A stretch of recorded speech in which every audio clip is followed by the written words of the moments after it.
नमस्कार, मी सागर जोशी. TV9 मराठीमध्ये आपलं स्वागत आणि बातमीपत्रात आता घेणार आहोत विविध क्षेत्रातील महत्त्वाच्या बातम्यांचा वेगवान आढावा. टॉप 9च्या माध्यमातून सुरुवातीला राजकीय बातम्या. महायुतीमध्ये जागा वाटपाचं सगळं नीट मार्गी लागणार. उद्या मुंबईमध्ये शिंदे फडणवीसांसोबत जागा वाटपावर चर्चा करणार. अजित पवारांची माहिती. किंवा कोकण ह्याच्यातले फॉर्म भरायला शेवटच्या टप्प्यात आहे. म्हणजे आपल्या महाराष्ट्रातला 5वा टप्पा हा शेवटचा आहे. उद्या पण मी मुंबईमध्ये आहे. आम्ही त्याच्या संदर्भामध्ये बसू आणि योग्य तो मार्ग काढू.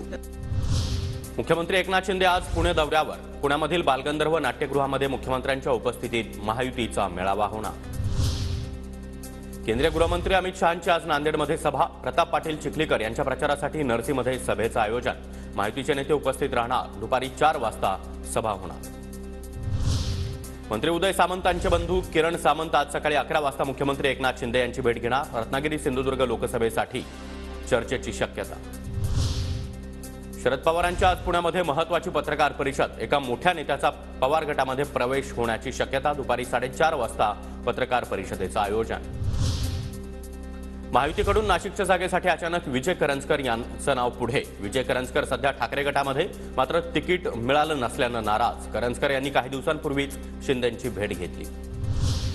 काँग्रेस नेत्या वर्षा गायकवाड आज उद्धव ठाकरेंची भेट घेण्याची शक्यता. महाविकास आघाडीच्या जागा वाटपावरून वर्षा गायकवाड नाराज. मनसेनं महायुतीला पाठिंबा दिल्यानंतर राजू पाटलांची फेसबुक पोस्ट. ऊंची छलांग लगाने के लिए चीता भी 2 कदम पीछे आता है. कार्यकर्त्यांमध्ये संभ्रम असताना राजू पाटलांची फेसबुक पोस्ट चर्चेत. डोंबिवलीतील मनसैनिकांचा मनसेला रामराम. राज ठाकरेंच्या भूमिकेनंतर डोंबिवलीतील मनसेचे पदाधिकारी मिहीर दौते यांच्यासह 7 जणांचा राजीनामा.